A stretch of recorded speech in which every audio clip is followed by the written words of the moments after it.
last night, but we are going to talk some basketball to start out this show today, and it's a story that has gripped this city, has really kind of caught waves nationally, and that involves the University of Memphis Tigers basketball program firing four coaches off the staff, including lead assistant Rick Stansberry, along with Faraji Phillips, who's someone who's very well known around here, Demetrius Dyson, who was a special advisor to Penny Hardaway, and Jamie Rosser, who just joined the staff last year, another Memphis guy. And then following that, less than 24 hours later, we get wind of this anonymous letter that has been sent to the NCAA alleging Penny and the Tigers program of some pretty serious allegations involving payment of players, including DeAndre Williams and Emmanuel Acott over the years, as well as athletes, four of them in particular, Jordan Brown, Javon Quinterly, Malcolm Dandridge, and Ashton Hardaway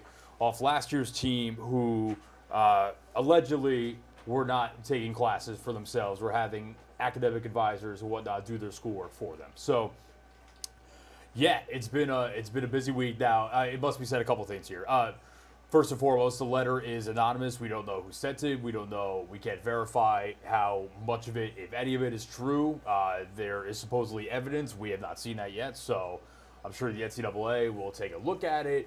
And obviously, I think that for transparency purposes, obviously we should say that the Penny Hardaway Show does air on Action News 5. I'm obviously one of the hosts of that show. So, but that being said, obviously this is a pretty major story in the city, in the college basketball world, so we have to address it. So, yeah, just messy. I think the biggest thing to me is, you've got people saying, well, last season was a disaster, so if you fire these four guys, it's not that big a deal. And I agree with that big picture. My problem is you fired them 2 months before the season is set to begin. If you fire these guys and whoever else coming off last season, I think after last season's disaster, nothing should have been off the table as far as staff changes. If you had to fire them in May, all good. Go for it. I don't think anyone would have had any sort of problem with that. When you fire them 2 months before the season starts, literally 2 months to the day before the season opener against Mizzou, after all these players have been here on campus for months, yeah, it's gonna raise some alarms. Now, Dr. Ed Scott did go, the new athletic director, he did go on 92.9 FM ESPN on the Jeff Calkins show today. He said that a couple of things. One, that Penny unequivocally will be the head coach for the season opener on November 4th. He said these were basketball decisions made by Penny and Penny only, and that the letter coming out the day of or within 24 hours of the coaching firings was completely coincidental, and that those two things were not necessarily tied together. So, but it's a lot. It is undoubtedly a lot, and it's a lot for a program that we have to be real and say recently has not won enough to necessarily justify some of the off-court stuff that comes with it. Yeah, it's been a pretty tumultuous tenure, and I think that's kind of the part that kind of garners a lot of national attention, as we've kind of been through something similar to this before in the past, and now more allegations of, illegal recruiting practices. It's just not what you want, especially at this point in the season. And now you've got to get all these new people in the building and learn everything before November 1st tip off. It's not going to be easy. I do think that there is certainly an aspect of it. I think it's been discussed by some people. They had they have a huge staff. They had a huge staff, and they were due to have another huge staff this season. It looks a little more bare right now, but Penny is planning to bring in Andre Turner, Tiger legend, on his coaching staff. Our Doc Holliday was the first one to report that. Nolan Smith, who's a former Louisville assistant, planning to bring him on the staff, and Mike Davis, who's the former coach at Detroit Mercer most recently. So I think there is an understanding that they probably couldn't pay those three guys to come on the staff, and then also Stansberry, Faraji, Dyson, and Jamie Rosser. So I think that the money was certainly part of it. Again, probably would have been nice to figure that part out earlier. But yeah, listen, the part that complicates a lot of this, obviously, is that it is Penny Hardaway. It is the most iconic sports figure in the history of this city. And frankly, for everything he means to Memphis and to the University of Memphis, for what he's accomplished just coming from the 901 and playing for the Tigers in college and everything he's done for them, I frankly think that he does deserve more leeway than an average Joe. Sorry, that's just how it goes. You know, someone of that stature is going to get a little more rope. Has he used up some of that rope over the 7 years? Yes, absolutely he has. I don't think the rope is unlimited. It's tough to imagine a world where a brand new athletic director comes in and within 3 months says, oh, most iconic figure in the city's sports history? Nah, you're gone. And Ed Scott said today that's not going to happen. So it's messy. Hopefully the stuff in the anonymous letter is not true. But here's the thing. You could justify some of this, or you'd be willing to put up with more of this if there were more NCAA tournament appearances, more conference championships, whether that be regular season or tournament. And if this team, come November, can win, I think a lot of this stuff will not necessarily be forgotten, but people are going to be a lot more willing to put up with it. I think that it's all of this is coming out. There have been other scandals before, and they're coming off a season where they started off so well, clearly had a ton of talent, could have competed on any given night with any team in the country, and just fell flat on their face once conference play started and missed the NCAA tournament in embarrassing fashion, if we're being honest about it. So if they can win, that'll solve a lot of problems. I think at least best case scenario for this season, you're looking at a lengthy NCAA investigation that goes nowhere. Best case scenario. Yes. Yeah, I agree. And that can, in fact, impact a team like this Yeah, significantly, especially a team that's missing a bunch of its coaches. Yes. There's going to be a cloud over.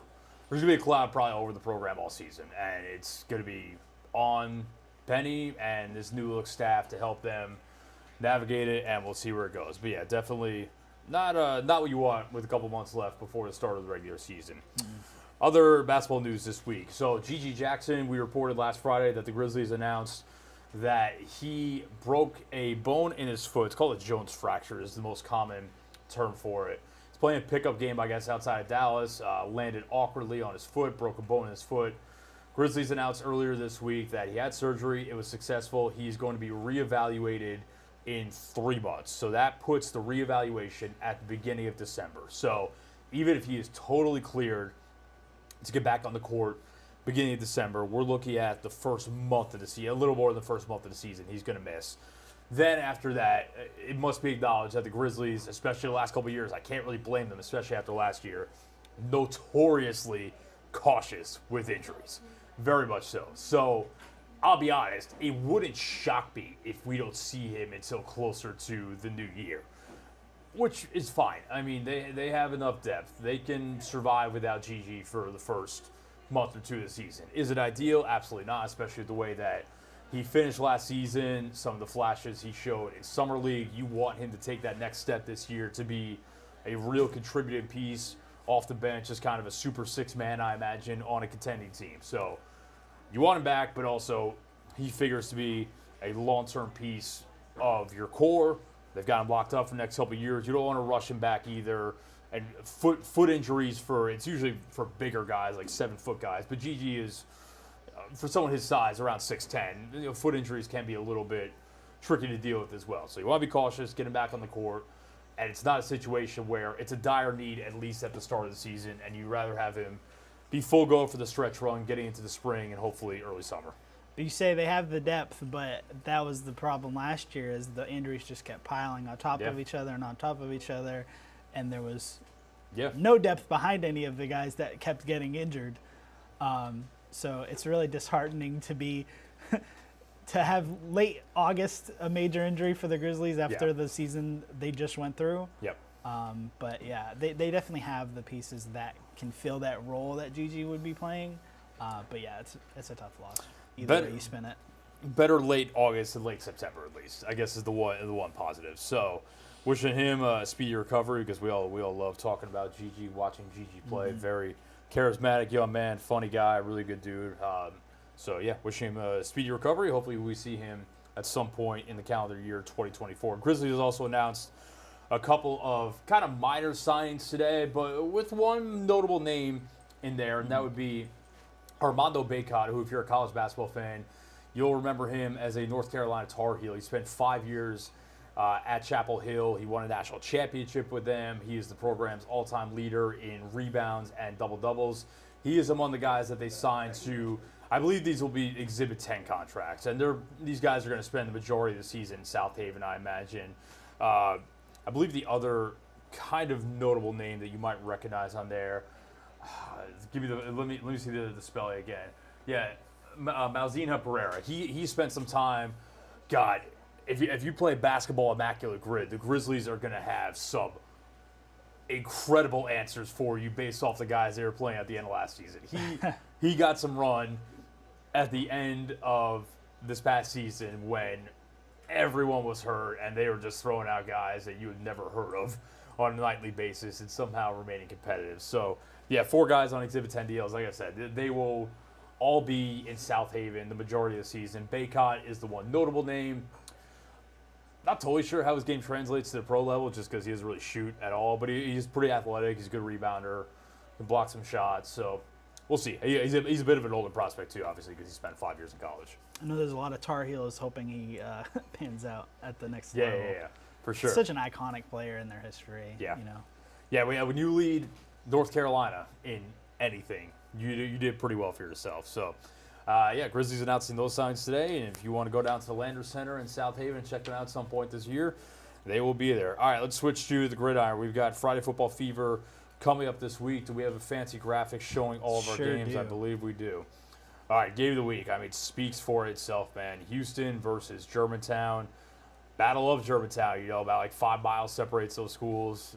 We'll hit on more in a second, but they've got a history the last couple of years in the playoffs, including last year, so excited for that one. Got Brentwood making the trip to Christian Brothers, or Griffin Demeray is going to be at that game.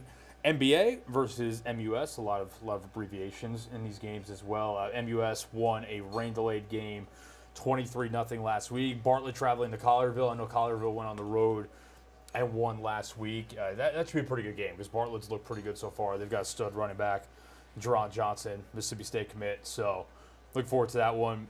Southwind hosting Center Hill. Now, we sent our photog, Adam Chrysler, out to Southwind last week. Their power got knocked out at the stadium, so I don't think they ever played that game because last Friday was a mess. But that'll be their star junior quarterback, Kelvin Perkins, looking to put on a show against Center Hill.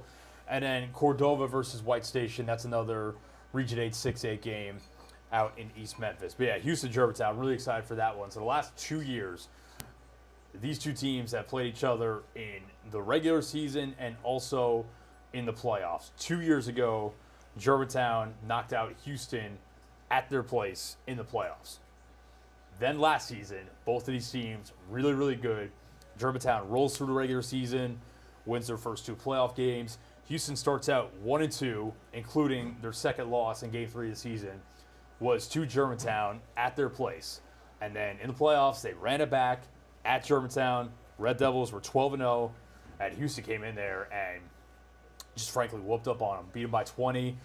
Mustangs go on to win the state championship. Red Devils are kind of thinking what could have been. So I'm not going to say there's bad blood in this game, but it is certainly a rivalry. It is certainly 2 of the best, if not the 2 best programs around the Memphis metro area right now, and they're separated by 5 miles, 10 minutes. So it's going to be a really, really good game. Germantown's a little different look this year. I know they lost Jamari Morrow, Mizzou commit, who's one of the best weapons in the entire area.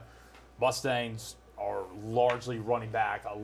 They lost some weapons too, but they're running back a lot of guys from last season, including starting quarterback Chandler Day, who is actually congratulations Chandler. I saw him yesterday. He's a Tennessee baseball commit, left-handed pitcher. So he's going to take his talents collegiately to the diamond. But yeah, man, I'm excited for that one. I'll be out covering that game. I'll have a preview coming up on Action News 5 and 6. But that's going to be a good one.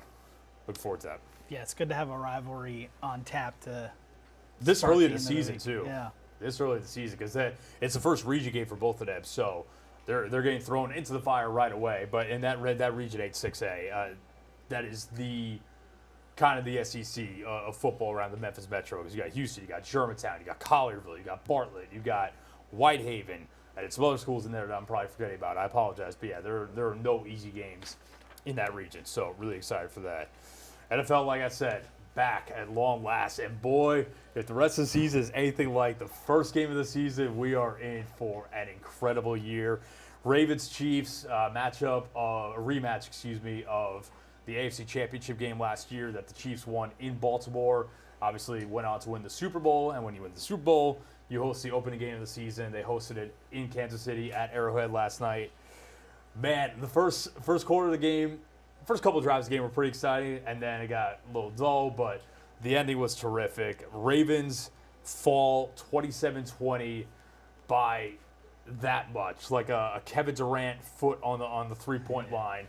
Isaiah Likely looked to have made an incredible catch in the back of the end zone as time expired in the fourth quarter off, frankly, an incredible extension of a play and throw by Lamar Jackson, but his foot was on the line by literally that much. And with that, the Ravens comeback falls short. Chiefs start out their two-time Super Bowl defense, looking to become the first team to ever three-peat. They started out with a 27-20 win over what's going to be, I imagine, one of their chief rivals in the AFC. Just two of the most exciting players, really in league history. Patrick Mahomes and Lamar Jackson. They did not disappoint last night. The game at large was awesome. I don't know about you, but I kind of expected the Chiefs to maybe kind of sleepwalk through the regular season again like they did last year for the most part. But they looked really good. And even though the Ravens looked pretty bad at times, the fact that they only lost by 7, I think, is probably cause for optimism for that team. Yep. The offensive line looks like it needs some work. Yep. The passing game needs a bit of work. Lamar did miss Zay Flowers wide open in the end zone to finish that game. He said he was throwing to Bateman. Yes, I thought. I thought at first it wasn't a total miss as much as it was miscommunication in terms of. I thought Lamar believes Zay Flowers was going to sit in that zone in that spot he was at, right. and Zay just kept rolling a little bit. But yeah, apparently he said he was throwing to Rashad Bateman. Yeah, so kind of takeaways for both teams on my side at least. For the Chiefs, this offense is clearly more dynamic than it was last year when, remember we were having panics about the Chiefs up to Christmas Day when they got whooped at home by the Raiders and no one thought they had a chance to win the Super Bowl. And obviously they turned it on in the playoffs, but I think that their offense this year is going to be even much better than it was last year. You look at Rashee Rice, obviously he's got this pending legal situation. It's pretty serious hanging over his head, but all indications are he's probably playing most of this season, if not the entire season. I think the next date in his case is in December, and I imagine a lot of times those things get pushed. I imagine that could get pushed into the offseason as well. He had a major impact last night, 7 catches, 103 yards. He's kind of if you look at his route tree, he's kind of a new slant boy, like a la Michael Thomas back in the day, but the Ravens kept matching him up with a linebacker, and Rashee Rice just kept tearing the shreds. So, yeah, you take advantage of your matchups. He's good. He's good out of the slot. He's good in the open field and in the middle of the field. And, yeah, he was doing damage last night. Obviously, the rookie Xavier Worthy, fastest 40-yard dash time in the history of the NFL Combine. How many touches? He had 3 touches last night, and he scored 2 touchdowns. 1 on a reverse on his first ever NFL touch. And it was one of those things. I don't know about you watching, but I knew Xavier Worthy was fast. I watched a little bit of him at Texas. Obviously knew what he did at the Combine. So I knew how quick he was. But when you see him on an NFL field just dusting everyone, it's like, whoa, that's different, man. It was incredible. And I think everybody had the same exact reaction as like, whoa, this guy is it's different. That fast. Yeah. It kind of reminded me of the Alabama receivers from a few years ago when they had Waddle and Ruggs and Devontae Smith. Yeah. Seeing them just zip across the field, that's kind of what it reminded me of. But, man, Worthy's going to be a problem, especially in that offense. Especially you think about, I think probably one of the best comparisons I've heard for Worthy in terms of how he might get used. And you think about the head coach, Andy Reid. Andy Reid had some fun with Deshaun Jackson now. And I'm not saying Xavier Worthy is as good as Deshaun Jackson right off the bat, but you think about like a smaller, incredibly fast receiver. Yeah, that could be scary. And we're talking about the receiving core. Rashee Rice obviously has kind of become this, this yak yards after catch possession receiver. I think Travis Kelce, I'm a big fantasy football player. I did not draft any Travis Kelce this year because I think he's going to sleepwalk. I think he will sleepwalk through most of the regular season and save his body for the playoffs because clearly he's still got something in the tank. We saw that in the playoffs last year, but 3 catches, 34 yards last night. I think he kind of needs that at this point in his career. He's, 34, I think? Yeah. There's a lot of mileage on there because they have been going deep into the playoffs every year, and he's been playing at such a high level for so long. I think he does kind of need a little bit of that ease through the regular season. And I was going to say real quick on the Chiefs, and they don't have Hollywood Brown, who is going to miss the first couple weeks of the season, I think. And I'm not saying Hollywood Brown's not some superstar receiver, but Hollywood Brown is better than another weapon. A lot of the guys that they were running out there at receiver last year. So, yeah, and to me, I think probably as encouraging as the offensive upgrades is to me, the defense, despite losing L'Jarius Sneed, who was one of the best lockdown corners in the league last year, defense looked really good last night. To be honest, I think there are a lot of teams, if not the large majority of teams, that defense would have just completely smothered last night. Lamar Jackson kept the Ravens in the game because we'll hit on the Ravens in a second, but Lamar is largely, I'm not saying Lamar is perfect last night, but if you do have a guy that can extend plays the way he can and make the plays outside the pocket that Lamar does, that game could have gotten ugly real quick. So, yeah, the Chiefs are going to be a force. I think they are better than they were last year. They have, in my opinion, the best player to ever step on a football field, Patrick Mahomes. Yeah, they're going to be a factor the entire year. And they have the new best defensive lineman in the league now that Aaron Donald is retired. Chris Jones? Chris Jones. Yeah, Chris Jones is a monster, of course. I mean, he was in the backfield all night last night. Although I have to shout out the last 2 plays of regulation, the Ravens had Justice Hill picking up Chris Jones one-on-one, and he did an okay enough job. So bold move. Doing anything is good enough job, yeah. Yeah, bold move there. On the Ravens side for me, so like I said, Lamar Jackson did play a perfect game, and I don't know if this is sustainable, but 122 yards rushing on 16 carries. There was talk about him leading up in the offseason to get some of that quickness back, and most of the time I don't pay attention to those stories, but he looked as explosive last night as he has in a couple of years. He looked really, really quick and just sudden in his movements, and it was fun to watch. Now, they are not going to be able to play 17 games that way. They're going to have to figure out something with the right side of this offensive line. I do think that was something that the weaknesses on the right side of the offensive line were probably exposed a little bit by the Chiefs having a really good defensive line, defensive front, and Steve Spagnuolo, their defense coordinator, he'll blitz you. He'll send the house. And to be honest with you, they didn't really send that many blitzes last night. At least the eye test told me they didn't send a ton of blitzes last night. But the Ravens offense last night was kind of some Mickey Mouse stuff. There was a lot of screens in there, a lot of short targets, a lot of dump-offs. And I think a lot of that was because they knew that they had to get the ball out of Lamar's hands quickly because the protection was just not going to hold up. But Lamar, 273 passing yards, passing touchdown. He did have 1 turnover. He fumbled. Derrick Henry, go ahead. Yeah, speaking of Derrick Henry, I was going to say, if they can kind of get some of those offensive line problems sorted out, they might be able to get Derrick Henry going because he didn't have a great game last night. He did have an early touchdown. Yeah. But I think some of the Derrick Henry stuff, I'm a one-team Derrick Henry owner fantasy this year. I wouldn't worry too much about it now. Is he going to be playing a ton of third downs and obvious passing downs? Probably not, but 13 carries for 46 yards and a touchdown and no catches on either of his 2 targets.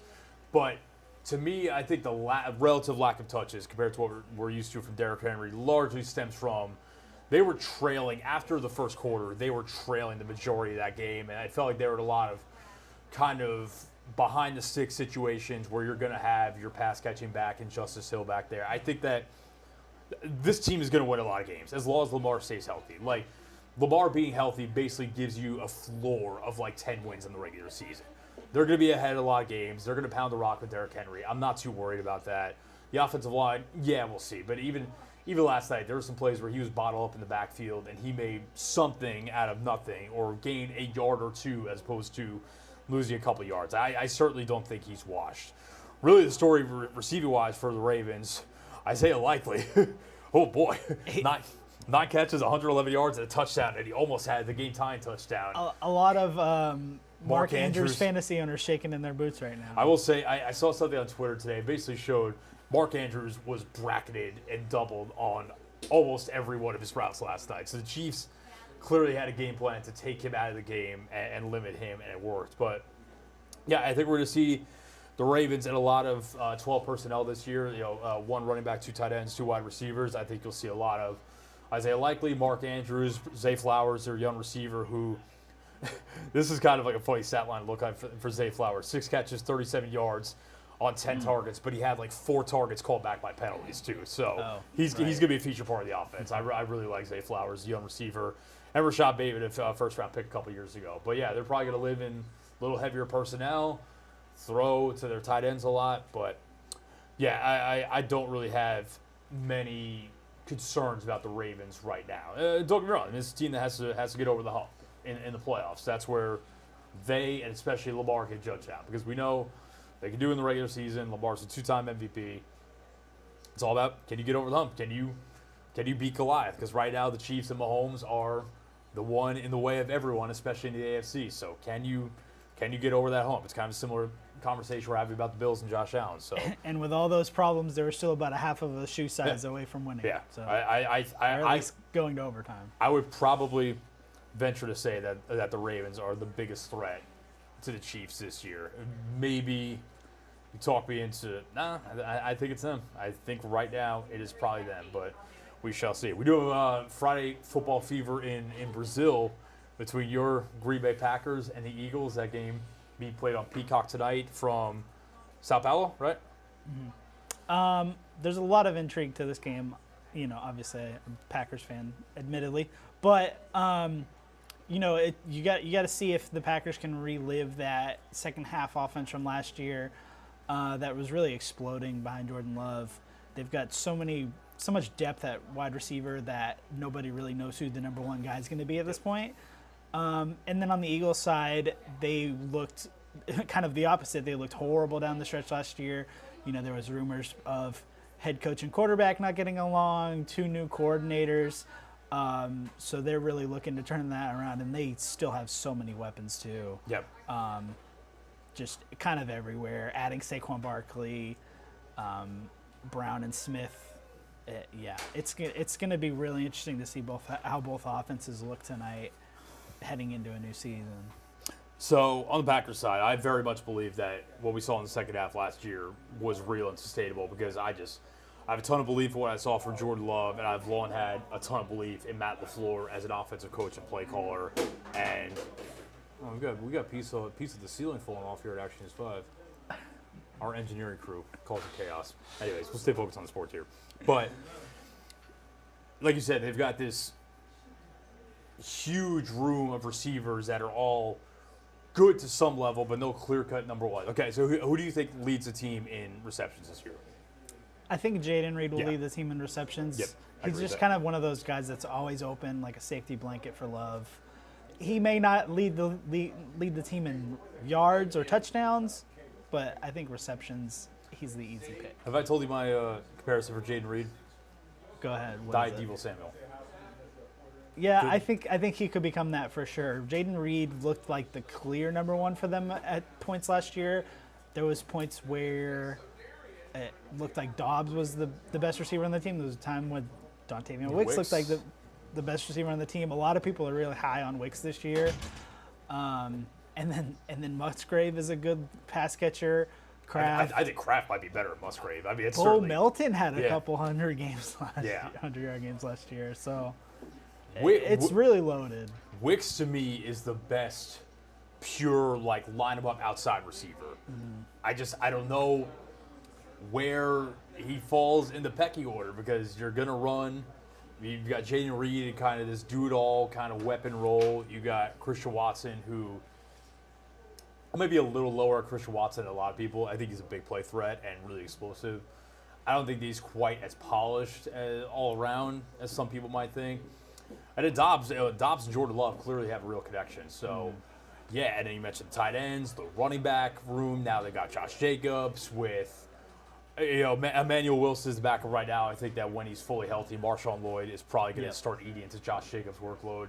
So, yeah, I'm high on the Packers this year. If they are representing the NFC in the Super Bowl, I would not be shocked one bit. On the Eagles side, like you said, Nick Sirianni and Jalen Hurts is everything good in paradise there. We are a year and a half removed from them, coming really close to beating the Chiefs in the Super Bowl. They add Saquon Barkley this offseason. Last year's offense coordinator, Brian Johnson, who I think was kind of a disaster, is gone. In comes Kellen Moore, who had a bit of a weird year with the Chargers, but I generally think pretty highly of him. I think that he's going to be good for that offense.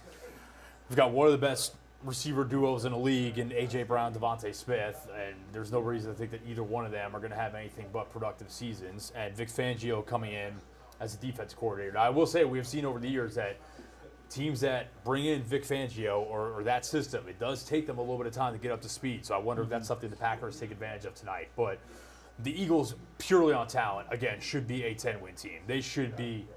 Oh, easily. On talent, I think they're better than Dallas. And I don't know which coaching staff I have more confidence in. McCarthy, I don't know, man. But regular season by McCarthy could be all right. So it's playoffs where things get a little bit wonky. So, yeah, I'm excited for that game, though. I think that, and the Packers have a new defense coordinator too, Jeff Hafley, coming from Boston College, replacing the embattled Joe Barry, who Packer fans were screaming to get rid of for probably 3 years. So, yeah, I think that's a fun game. I'm excited to see how it plays out. I'm not sure how much I'm going to be able to watch because I'll be tied up with high school football around here, but we shall see. All right, let's give a quick run through some other interesting games on the slate. So, week one, almost everything looks good. I'll just shout out a couple right here. Let's give a quick look. So we've got the return of Arthur Smith to Atlanta. Smith, obviously the son of FedEx founder Fred Smith. A lot of people are quite high on Atlanta this year. You know, their roster is not too bad. It's going to be dependent on how Kirk Cousins folds into all that.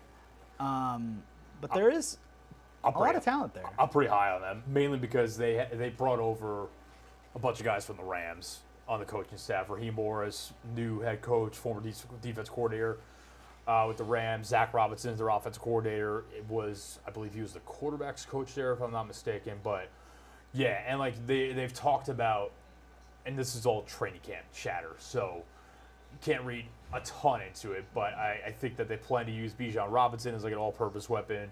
They've talked about Drake London in the Puka Nacua role over the middle of the field. I think Kirk Cousins can really maximize Drake London this year. I think that his skill set matches up pretty well. Plus the enigma that is Kyle Pitts. Kyle Pitts, he's all good. I know there was a little scare earlier in the week after he was limited in practice with a hamstring injury, but it looks like he's all good to go. So, yeah, I'm pretty high on the Falcons this year. What their ceiling is, I don't know, but can they? I think they should relatively easily win the NFC South. The Buccaneers might have something to say about that, but yeah. So, yeah, Arthur Smith and Steelers going into Atlanta. It looks like Justin Fields might be starting for Pittsburgh. Russell Wilson is dealing with calf tightness, so that would be a wrinkle right away. I think Justin Fields is better than Russell Wilson. Neither here nor there, but we'll see. Cardinals-Bills is kind of fun to me. I'm pretty high on the Cardinals this year with Kyler Murray coming back full offseason healthy. They draft Marvin Harrison Jr. I have drafted more Trey McBride in my fantasy leagues this year than probably anyone on the planet. So if he doesn't live up to the hype or if he gets hurt, I might be homeless. Cool. But I'm pretty high on their offense this year. I think they'll be a fun team to watch. And, the Bills, obviously the first game post-Stephon Diggs era. Josh Allen is Josh Allen, but how does he make it work with a receiving core of Khalil Shakir, who I think is a pretty good player, Curtis Samuel, and then the rookie Keon Coleman? This is going to be his biggest test by far. But, he's overcome a lot, but losing Stephon Diggs it's probably his biggest challenge so far. I don't know how the Bills are going to look this year. I'd be pretty worried about that offense just from a weapons perspective. But when you got a franchise quarterback, sometimes that's all you need. I will say I put in 3 MVP bets. Josh Allen, Jordan Love, Aaron Rodgers. Kind of like a favorite middle guy and then a bit of a longer shot, although Rodgers. I think if the Bills can get to about 12 wins, Josh Allen will probably deserve it. The narrative. You got to think about MVP. It's such a narrative award. If the Bills win 11 or 12 games this year and make the playoffs after losing Stephon Diggs, it is going to be all everyone's going to anoint Josh Allen as one to carry the offense. Whether it's true or not, I think it probably will be if they win 11 or 12 games. Yeah. It's a narrative award, though. It's the same reason like Rodgers. Like, if the Jets win 11 or 12 games and he looks really good after what happened last season, that is the easiest narrative in the world to back for MVP. So, we'll see. A fifth. It would be a fifth. The time with Peyton Manning for the most all time. I'm not going to run through every game here. I will say Titans-Bears is pretty intriguing. NFL debut for Caleb Williams. Yep. I've said it. I think I said it a little bit last week. I'm pretty high on the Titans this year. Maybe not like high as in like I don't think they're going to win the AFC South, but I think they could be sneakily a pretty fun team that puts up a good amount of points and can support multiple offensive weapons and just going to kind of air it out with Will Levis. And I'm excited to see that. I like what they're building. They have a young quarterback. They've given him weapons. Calvin Ridley coming off a great season. I think Tony Pollard can bounce back for sure.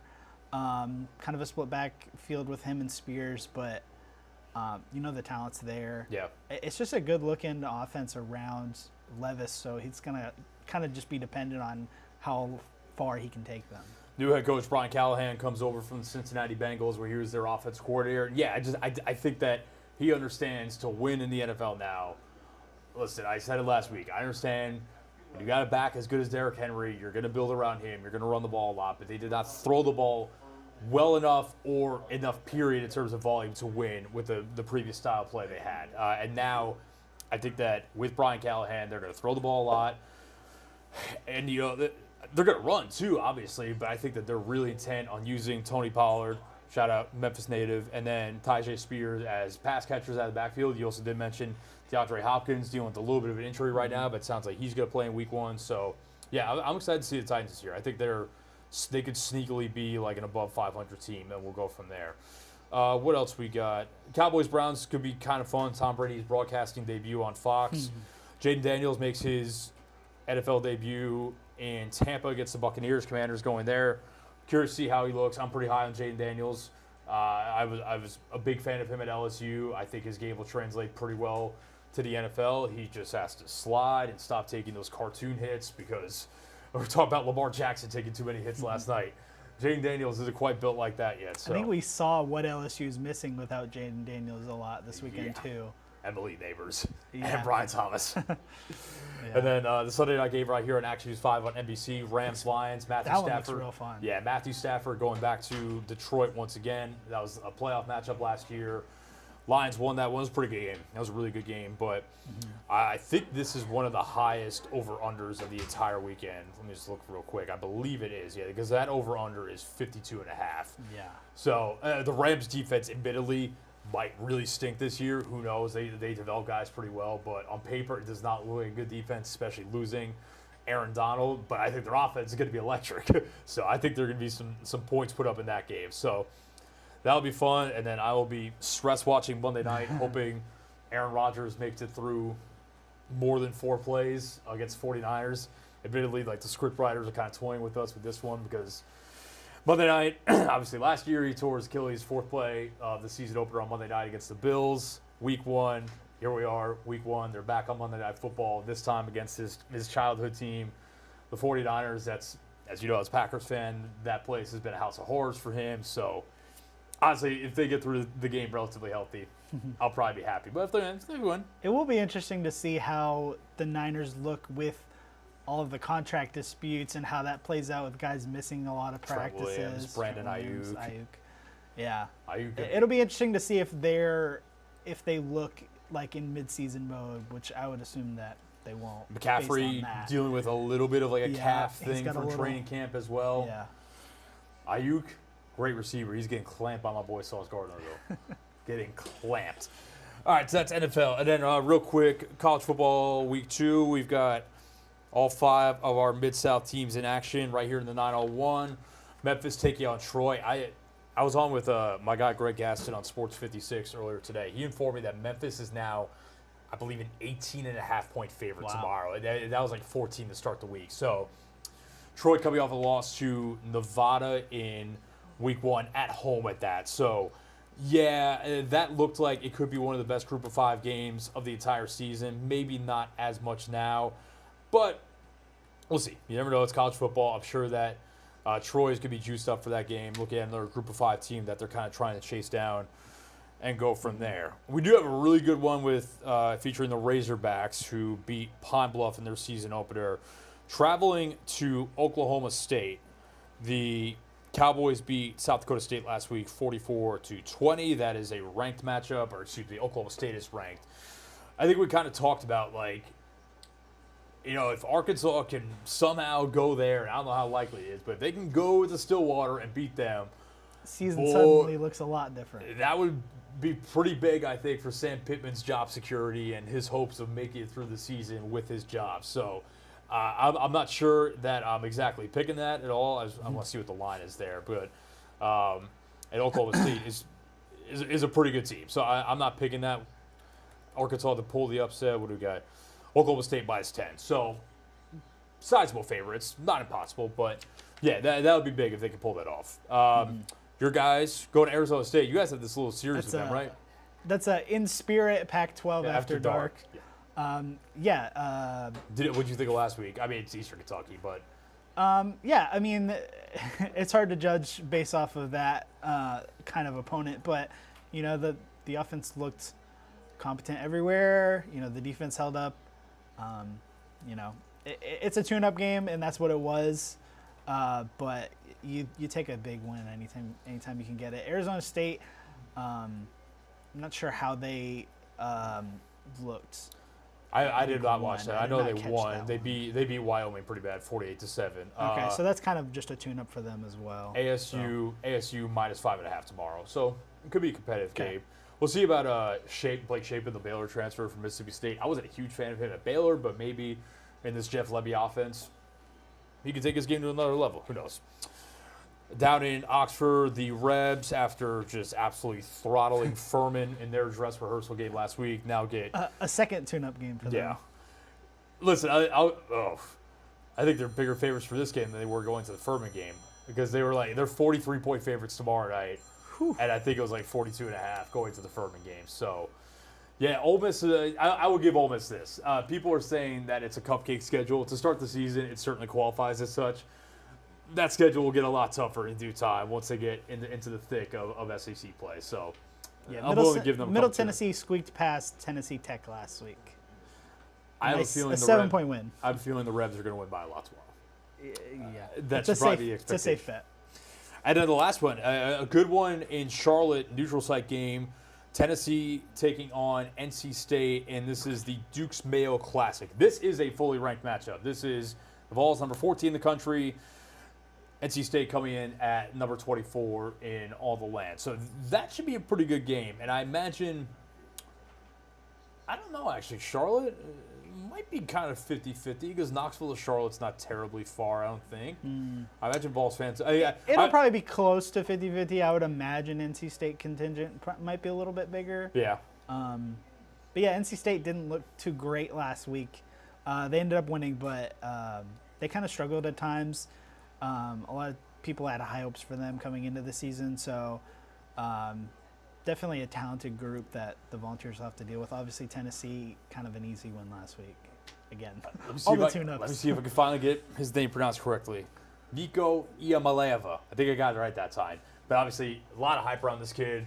Some people saying that they think that he might be the best quarterback in college football sooner rather than later. He set a program record with 314 passing yards in the first half against UT Chattanooga last week. So he's going to look to continue that momentum. He looks really good, especially for someone so young. But he's gonna get a heck of a lot bigger a test tomorrow night in Charlotte against NC State than he had against Chattanooga last week. But man, we covered a lot of ground in about 40 minutes or so. So I think that's all we got for today. Appreciate you coming in on your day off to help out with this. Of course. I am excited about next week because we'll get to talk about Florida State. That's all I'll say. Man, we got some things to talk about with Florida State. Memphis, no, they're not going to be favored, but it is going to be a heck of a lot closer. I think the line is 1.5. I think it jumped up to 5. Okay. Because people started putting money on Florida State.